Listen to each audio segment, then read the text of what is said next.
तो गुरु लोग तैयार हो जाओ, क्योंकि आज हम उन टॉप 20 क्वेश्चंस की धज्जियां उड़ाएंगे जो बड़े बड़े सीनियर डेवलपर्स के पसीने छुड़ा देते हैं।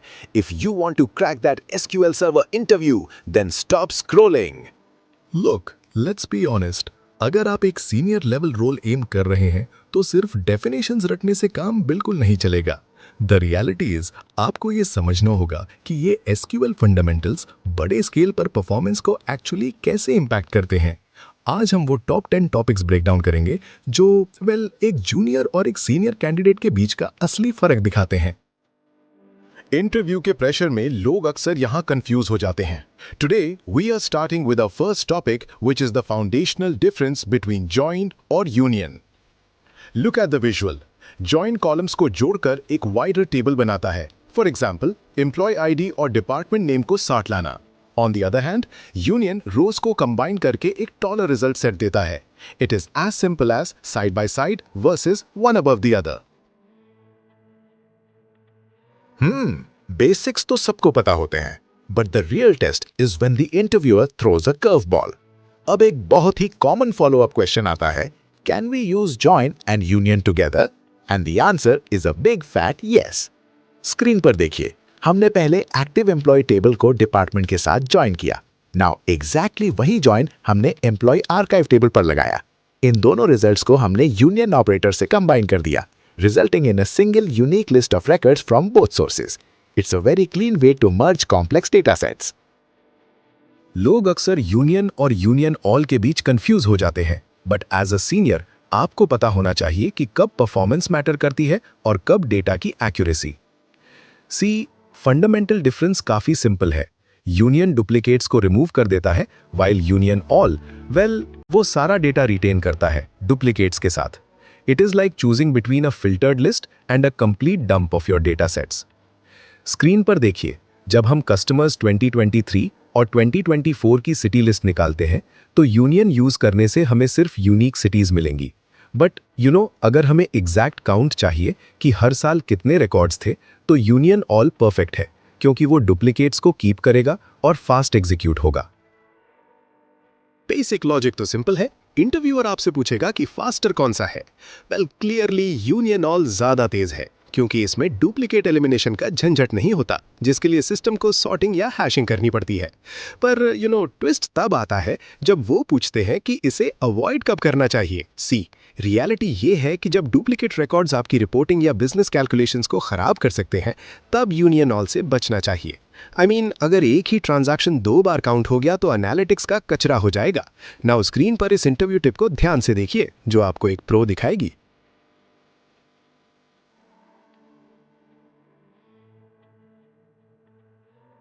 डिफरेंस बिटवीन इनर जॉइन और क्रॉस जॉइन देखने में शायद सिंपल लगते हैं, पर इनका इंपैक्ट आपके क्वेरी रिजल्ट और सर्वर परफॉर्मेंस पर जमीन आसमान का फर्क डाल सकता है। तो ध्यान से समझिए कि इनके पीछे का असली लॉजिक क्या है। स्क्रीन पर देखिए, हमारे पास एम्प्लॉय डिटेल्स और मैरिटल स्टेटस टेबल्स हैं। जब हमने इनर जॉइन लगाया तो सिर्फ जॉन और साइमन का डेटा आया, क्योंकि उनकी आईडीज मैच हो रही थी। नाउ जस्ट इमेजिन, अगर हम यहाँ क्रॉस जॉइन लगा देते तो रिजल्ट में टोटल 9 रोज मिलती। हर एम्प्लॉय हर पॉसिबल स्टेटस के साथ मैप हो जाता।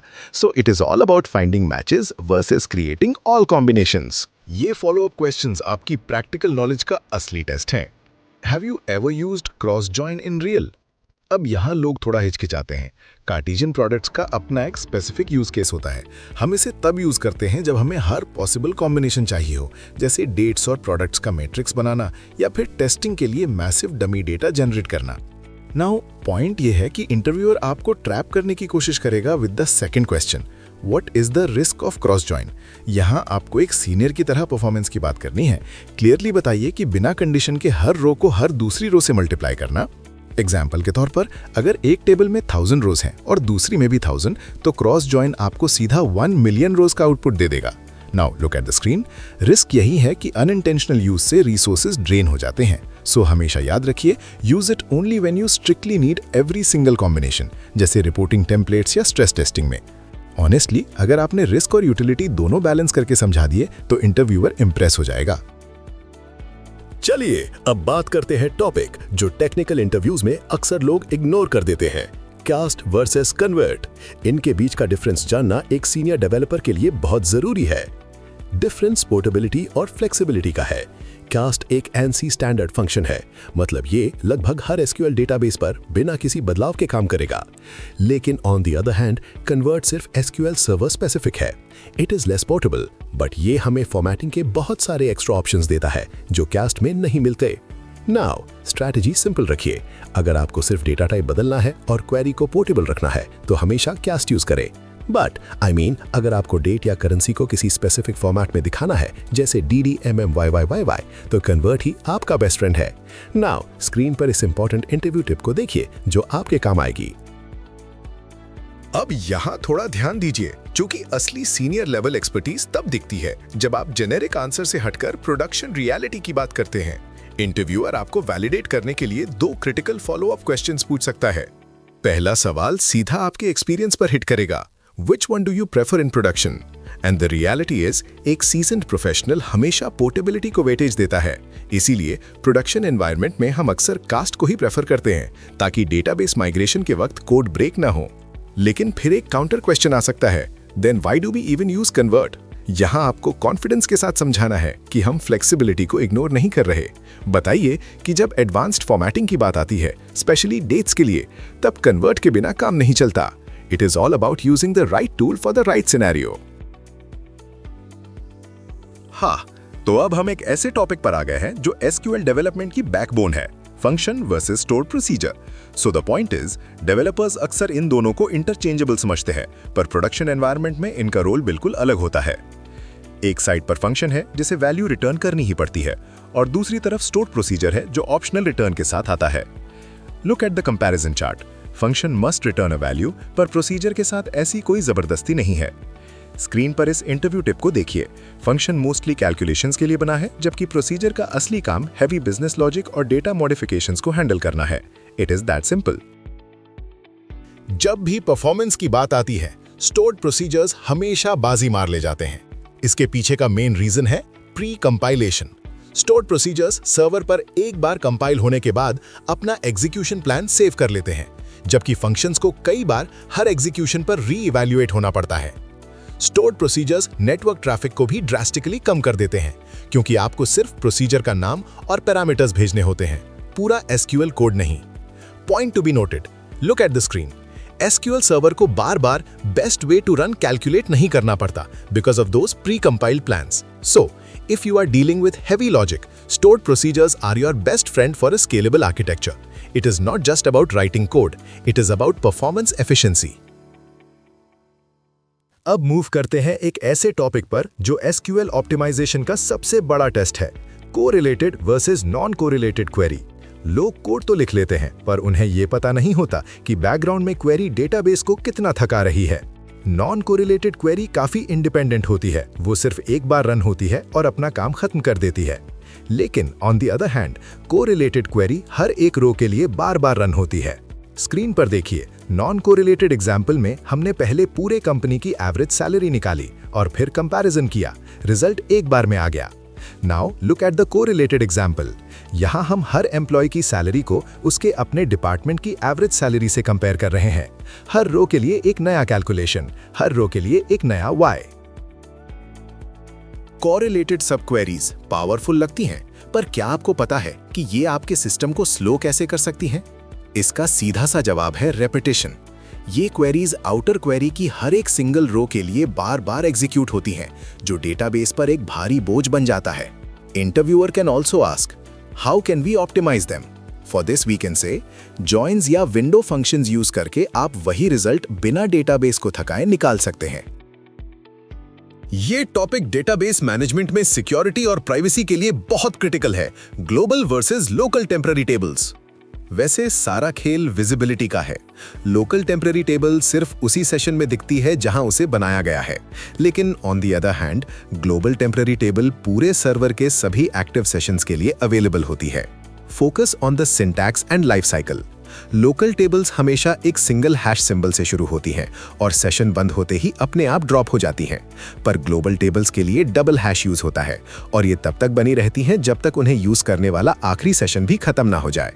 Always choose local for security and global only when you strictly need shared access. Temporary tables का बेसिक कॉन्सेप्ट तो सबको पता होता है, पर जब बात आर्किटेक्चर और स्टोरेज की आती है तो ब्रेन फ्रीज हो जाता है। Let's dive into the technicalities. Which one should we avoid and why? To understand this, global temporary tables को बहुत ही केयरफुली यूज करना चाहिए। आई मीन टू से, क्योंकि ये शेयर्ड अक्रॉस सेशंस होती हैं, इनमें कंकरेंसी इश्यूज और नेमिंग कॉन्फ्लिक्ट्स होने का बहुत ज्यादा चांस रहता है। Now focus on the second critical question, are temp tables stored in memory? We can say कि ये टेबल्स टेम्पडीबी डेटाबेस में क्रिएट होती हैं। दो इनिशियली ये मेमोरी में हो सकती हैं, पर अगर डेटा का साइज बहुत बड़ा है तो ये डिस्क पर स्पिल हो जाती हैं। स्केलेबिलिटी के लिए ये जानना बहुत जरूरी है।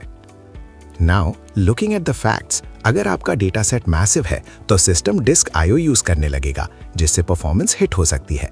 It's all about resource management.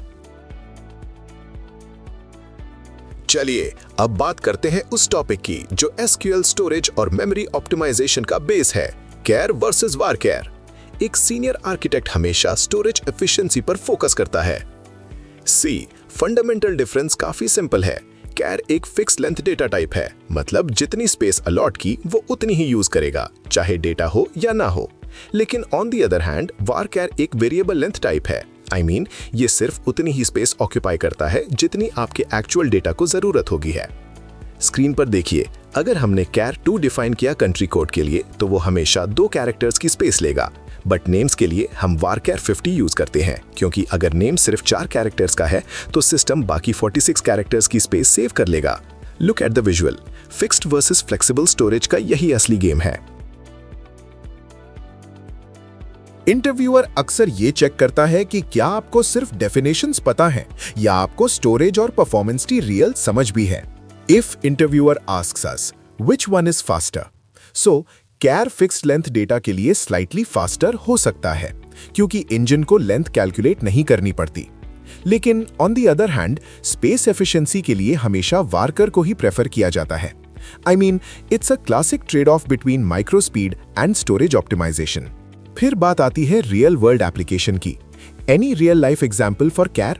यहां आपको काफी स्पेसिफिक होना पड़ेगा। बताइए कि जहां डेटा हमेशा फिक्स्ड फॉर्मेट में रहता है वहां केयर ही बेस्ट है। फॉर इंस्टेंस जेंडर M या F, कंट्री कोड्स जैसे IN या US और स्टेटस फ्लैग्स। ये वो सिनेरियोज हैं जहां केयर यूज करना एक स्मार्ट आर्किटेक्चरल डिसीजन है। स्क्रीन पर देखिए, पॉइंट ये है कि अगर आप कंट्री कोड के लिए केयर 2 यूज करते हैं तो सिस्टम को फिक्स्ड पता है कि कितनी मेमोरी एलोकेट करनी है।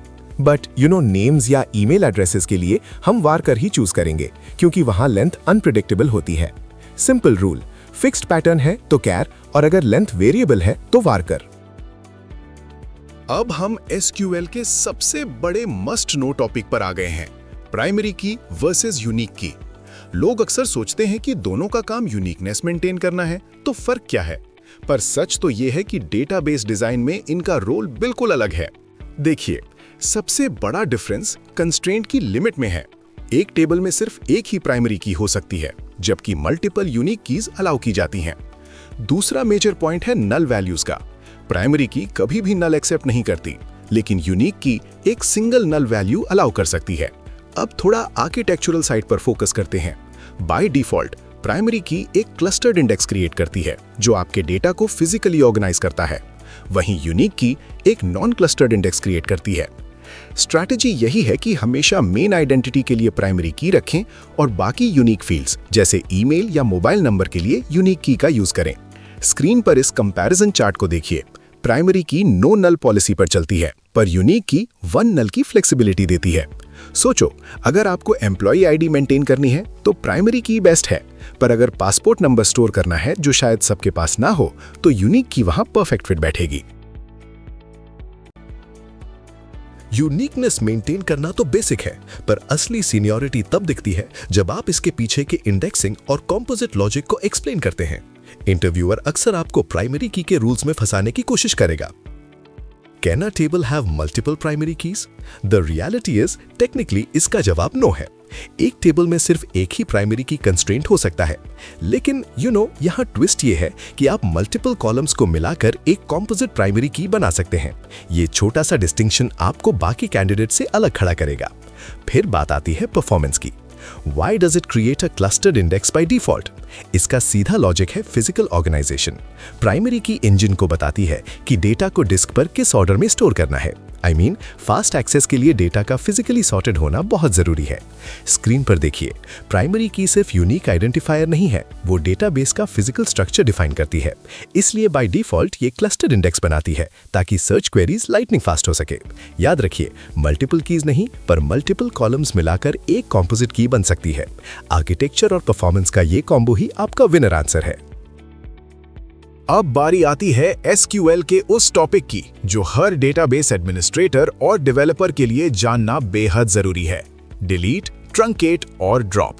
इन तीनों का काम डेटा हटाना है, पर इनका तरीका और इंटेंसिटी एक दूसरे से बिल्कुल अलग है। लॉजिक सिंपल है। डिलीट एक सर्जिकल टूल की तरह है जो स्पेसिफिक रोज को हटा सकता है और इसे हम रोल बैक भी कर सकते हैं। ट्रंकेट एक वैक्यूम क्लीनर की तरह है जो पूरी टेबल को एक झटके में साफ कर देता है, पर टेबल का स्ट्रक्चर वही रहता है। और ड्रॉप, वो सीधा बुलडोजर है जो डेटा के साथ साथ पूरी टेबल का एग्जिस्टेंस ही मिटा देता है। स्क्रीन पर कमांड्स देखिए। अगर सिर्फ डिपार्टमेंट 10 का डेटा हटाना है तो डिलीट यूज कीजिए। अगर पूरी टेबल खाली करनी है फास्ट परफॉर्मेंस के लिए तो ट्रंकेट बेस्ट है, पर अगर टेबल की जरूरत ही खत्म हो गई है तो ड्रॉप कमांड ही आखिरी रास्ता है। It's all about selective removal versus complete cleanup. जब आप इंटरव्यूअर को बता देते हैं कि डिलीट, ट्रंकेट और ड्रॉप में क्या फर्क है, तो वो तुरंत आपकी डेप्थ चेक करने के लिए 2 परफॉर्मेंस और लॉजिक बेस्ड सवाल दागेगा। इनका सही जवाब ही आपको एक एवरेज कोडर से प्रोफेशनल डेवलपर बनाता है। पहला सवाल हमेशा परफॉर्मेंस पर हो सकता है। Why is truncate faster than delete? Delete row by row काम करता है और हर डिलीट को लॉक करता है, लेकिन on the other hand truncate सीधा डेटा पेजेस को डीएलोकेट कर देता है। It's like tearing out the whole page instead of erasing every single word one by one. Now, focus on the second trap. Why can't truncate be rolled back? यहाँ आपको technical precision दिखानी है। Clearly बताइए कि truncate एक DDL यानी data definition language operation है।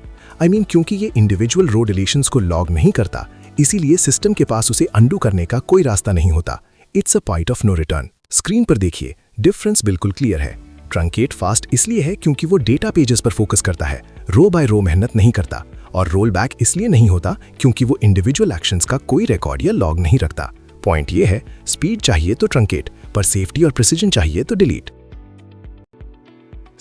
SQL सीखना तो चलता रहेगा, पर लाइक और सब्सक्राइब का बटन दबाना एक वन टाइम ऑपरेशन है, बिल्कुल प्राइमरी की तरह। और हाँ, इस वीडियो को शेयर कीजिए उन दोस्तों के साथ जो इंटरव्यू में यूनियन और यूनियन ऑल में आज भी कंफ्यूज हो जाते हैं। उनकी थोड़ी मदद कीजिए और थोड़ा पुण्य कमाइए। ऑनेस्टली, आपका सपोर्ट ही हमें मोटिवेट करता है। So hit that bell icon ताकि हम अगले इंटरव्यू टॉपिक पर फिर से मिल सकें। Thank you so much for watching, and as always, happy coding and keep crushing those interviews.